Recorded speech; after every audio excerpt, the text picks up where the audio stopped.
Hello, welcome into Knit Habits. I'm so glad you're here with me today so that I can share some of my knitting and hopefully a little bit of mental health information so that maybe we can help with the stigma of mental health.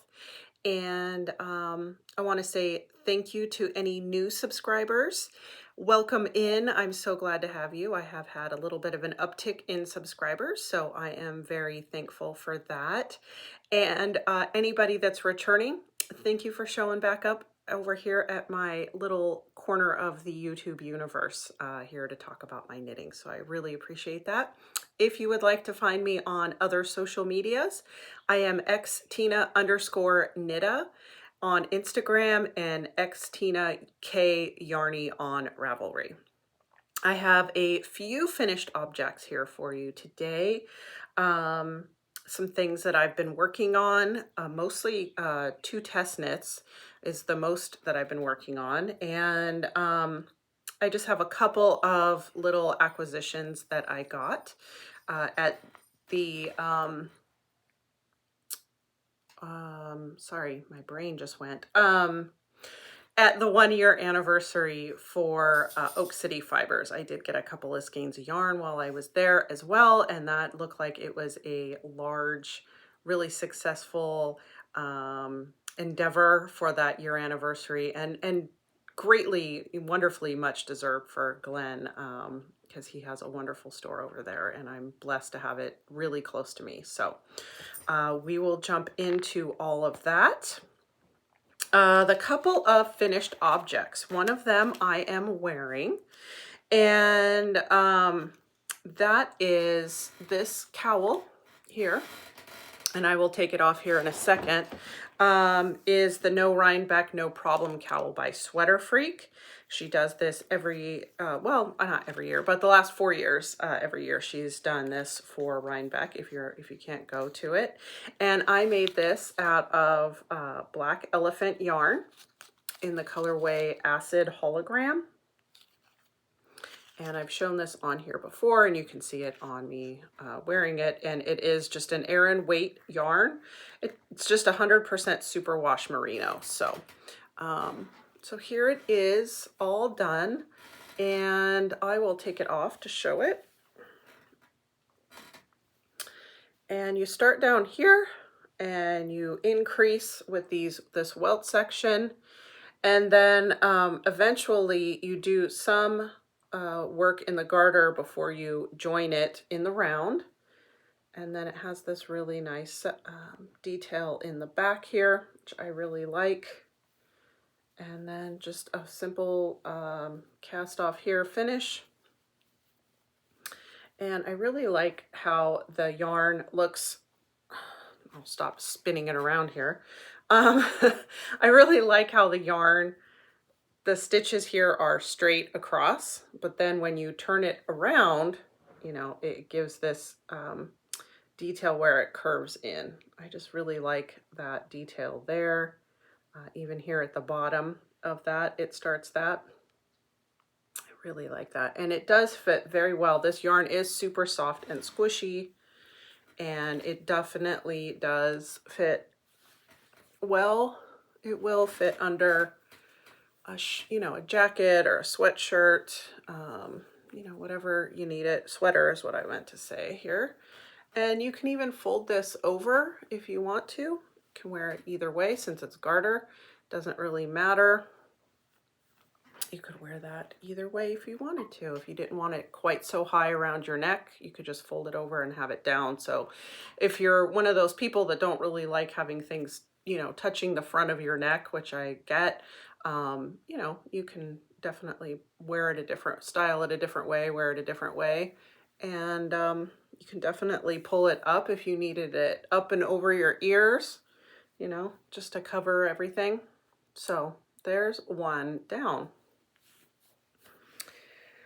Then she put out a call on her Instagram, and I'm part of her broadcast channel on Instagram. So she put out a call to do, she's redoing kind of all of her rib welt patterns. I know she just came out with, and this is SweaterFreak again. She just came out with a long scarf or a short shawl, I guess, if you want to say. That's the rib welt pattern. And then she just refurbed the hat, and now she's redoing the rib welt cowl. And she also has a channel on YouTube.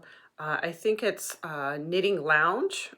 So I will put that link down below so that you can find that there.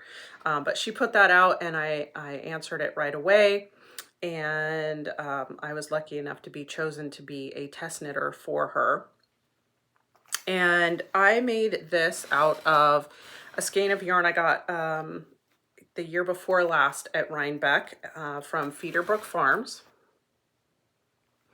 And it's 100% Blue Face Leicester yarn. It was 260 yards, DK, and I'm not sure if that's 5H, 2-4 or S4 on the colorway. I don't know exactly, but it's a DK weight yarn. I only have a little bit left, as you can see here, a little bit. And so this is a great cowl as well. And you start down here, and where this kind of open part here is, and you knit back and forth flat, and then you join in the round, and you do part with the rib pattern here,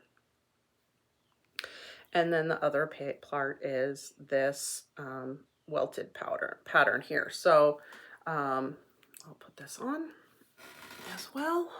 You can see this, and this yarn really came out really soft. I mean, it was soft to start with, which Blue Face Leicester is not always, I don't think, a super soft yarn, but this one was very soft, and it got softer when I blocked it, and it did smell very sheepy after a wash, which I don't mind the sheepy smell, but it does fit really nice, and you can really style it however you want. I'm gonna sit up a little bit here.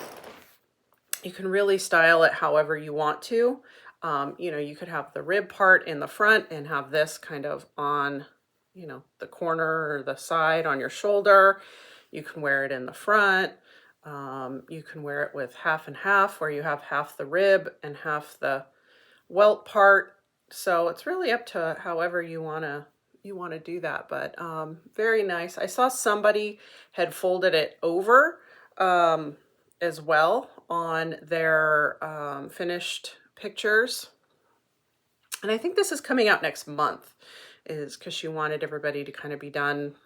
I want to say the 6th of December, but don't hold me to that. I don't 100% remember, but this is a nice little cowl, and I just really loved all the colors on this. It shows it better on the welt side, I think. But yeah, so that'll be a fun little cowl. You never know. It might end up being a gift for somebody. You just never know. So there you go. I'll wear that. And then let's see, what else did I finish? Let me look at my notes here. Yes. So the other thing that I finished was a pair of socks. And these were for Sockoween with the Bakery Bears. And you guys saw this while I was working on it. These are the Fairground socks by Kay Jones of the Bakery Bears. And this is Timber Yarns in the colorway Candy Corn. It's an 80/20 self-striping yarn. I used a US 1 2.25. This is a 64 stitch. They almost came out identical, just for that little tiny part on the end of the toe where I had to Kitchener. So almost got them identical, but they sure did turn out cute. I really am happy with all of my Sockoween socks. And I mostly did this to pattern, other than the heel, which well, not always, but I frequently do the shadow wrap heel. I just like the way that that fits better. And so yeah, it's a really pretty easy, like I talked about last time, 4-row repeat pattern. So it's really easy to do. And I think I did whatever the recommended, I think it's 15 rows of 1x1 rib, and then the umbrella toe that she has on there. So yeah, those turned out nice. So those are the 3 finished objects that I have been working on. Now, the other things that I have been working on are, I will just stay with the socks here. Hold on one second, let me move that around. So I am working on some socks for my son Jameson for Christmas, and I am making this with yarn from the Sheepy Shire. And this is on their staple sock fingering weight base, which is a 75-25, and the colorway is Christmas Jammies. And I picked a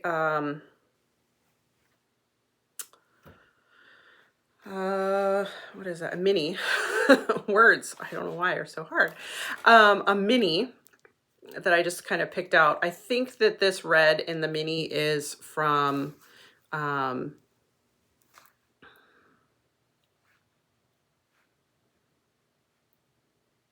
Toad Hollow. I think it's a Toad Hollow colorway. I can't say for sure. It wasn't with anything. It was just by itself, so I'm not 100% sure. But this is the colorway here. Really pretty reds, greens, some blues, gray. It's just a really pretty colorway. And I was going to do a sock pattern called the Diagon Alley socks by Wagner. And I started off with that, and then, and I'll have a picture put up of that. And you can see why it's called Diagon Alley, because it has that kind of diagonal part over the sock, and you just couldn't see it with this sock pattern, or not the sock pattern, the yarn pattern. So what I'm doing is I'm just continuing this broken rib pattern from the leg of the sock. I'm just going to continue it throughout the sock, because it's just, you really couldn't see that diagonal part, and I'd rather do that on a yarn that you can see it. If I'm going to put in the effort of reading that chart, I'm not going to do it on a sock that you can't see. So shadow wrap heel here. This is a 72 stitch sock, still on a US 1 2.25. The stitch markers are to show every 10 rows so that I can keep the other sock the same. But it's a really pretty yarn. It's really not pulling too much, I don't think. But it's really pretty, and I think he'll really enjoy these. I've been trying the last few years to make him a pair of socks every Christmas, so that he has those, and he does wear them. He is definitely knit worthy, so I like to do that for him. These are for my son Jameson. So I will do the toe in this same red, and then hopefully there'll be a finished object the next time. And I think that this broken rib pattern is really nice. It gives it a little bit more visual interest, I think, than just a plain stockinette sock. And I think it'll grip really well. And it's the same pattern in the, up here in the cuff of the sock as well. So working on those. So just modified. And the pattern, the pattern that for the socks that I was thinking I was originally doing, those Diagon Alley socks, it's a twisted rib cuff that flows into a broken rib pattern, and then that part on the foot that you have seen in the picture is a faux cable with yarn over. So it's really not difficult. It just wasn't showing up in this. I think it would show up in a more of a lighter speckled yarn or a solid yarn than this one that's more heavily patterned, I guess. I don't know what to say. Speckled. It got lost in there, and that's not fair to the pattern. So we'll modify it. So those are for Jameson, and hopefully they'll be finished the next time because I got to start some socks for my husband for Christmas as well. So there's that. The other thing that I've been working on is an ongoing project that I know I've shown on here a whole bunch of times. And this is that Upcycle Alpaca blend by Knit Picks. I'm not going to go into too much detail because I've shown it before in the colorway Seashell. And I'll just show what I have, the work that I've put in. So last time I had done one repeat, and I was here where this little strawberry stitch pattern is, and I can say that the curse must have been lifted because it's been working out just fine. I've done, I think, 4 more repeats. I'm almost done with the 5th repeat of that lace pattern here. And these are my stitch stoppers from Oak City Fibers, the Stay Golden. And so yeah, so I'm supposed to do 7 of these, 7 repeats of the pattern. So I have 2 more repeats to do, and then I'll see if it says 7 repeats. I think you can do more if you want it to be longer. So since it's bottom up, I'll see where I feel like I am as far as where I like it to be on my waist, and then where it should be for my underarm, and then you do flat pattern from there. So I have put on, you know, quite a few inches since then, probably about 7 or 8 inches since the last time I showed it. So I just thought I'd show my progress on that. And hopefully I'll be in a place with that where I'm potentially working flat and that split for the sleeves the next time. So just some progress there. And then the thing that I've been putting a lot of my work on into is another shawl that, let me get out of the bag here as we're just moving quickly along here. It's not going to be a very long podcast, I don't think. And this is by a knit designer. She goes by Padma R, and I'll have her linked below. She's on Instagram and then on her Ravelry, and she started crocheting originally and then moved into Tunisian crochet and then started knitting after that. And so she has lots of Tunisian crochet, regular crochet patterns. And like I've said before, I don't crochet, so I don't know anything about it. But for those of you that do crochet or do Tunisian crochet, you might want to check out her page on Ravelry because she has a lot of really beautiful patterns. Sweaters, hats, shawls, wraps, I think I put on there. And I am doing this out of some stash yarn that I had, and this is by the Wicked Knitta. And this one that I'm using right now. It's just a faint, kind of a little bit of a pinkish on there, and then it's got some brown spots on it. It's really pretty. I think it's going to show this pattern really well, and I'll show that in a minute. And I weighed it beforehand. It was 100 grams, but this is called Pink Sands. I don't know that you can get this anymore. It's a deep stash yarn, but I wanted to go ahead and use it. So I'm going to use 2 of those for the shawl. So I have those 2. And then the bottom of the shawl, I'm going to be using another deep stash Wicked Knitta yarn, which was a one-of-a-kind, an uak yarn of hers. And I just love this colorway with the orange. It's got some really pretty purples in there. Just a really pretty colorway. A little bit of green there.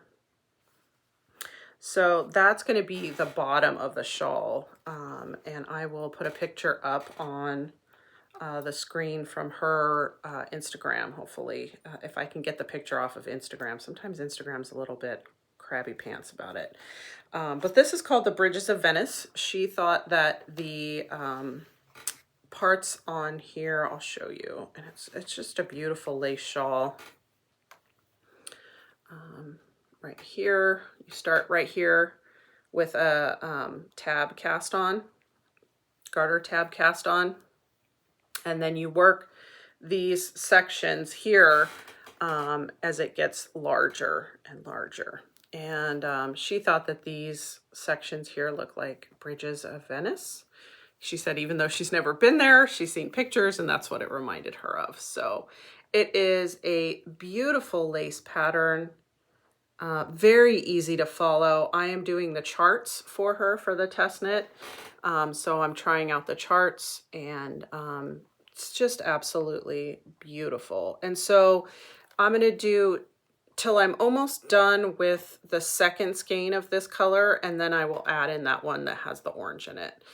She has one that's, you could do this with a fade and add in those color transitions, but I'm just doing it with those three that I have, but it's beautiful. So, and I have, of course, my stitch markers to show each of the repeats on there, because you have to do that with lace. But I'm really, really enjoying this. And if you are a person that is fearful of lace, this is really easy. It's, you know, yarn overs, knit two togethers, slip, slip knits. So, you know, nothing too taxing or difficult. And then she added in these garter sections just for a little visual interest and some break from just the overall lace pattern. So absolutely gorgeous. So that is, this is supposed to be done by the end of December. I'm hoping I can get there. It's a lot of knitting, but and it's growing and growing, so the rows are taking longer and longer, but I'm really enjoying it. It's a really beautiful pattern. So that is everything that I have been working on.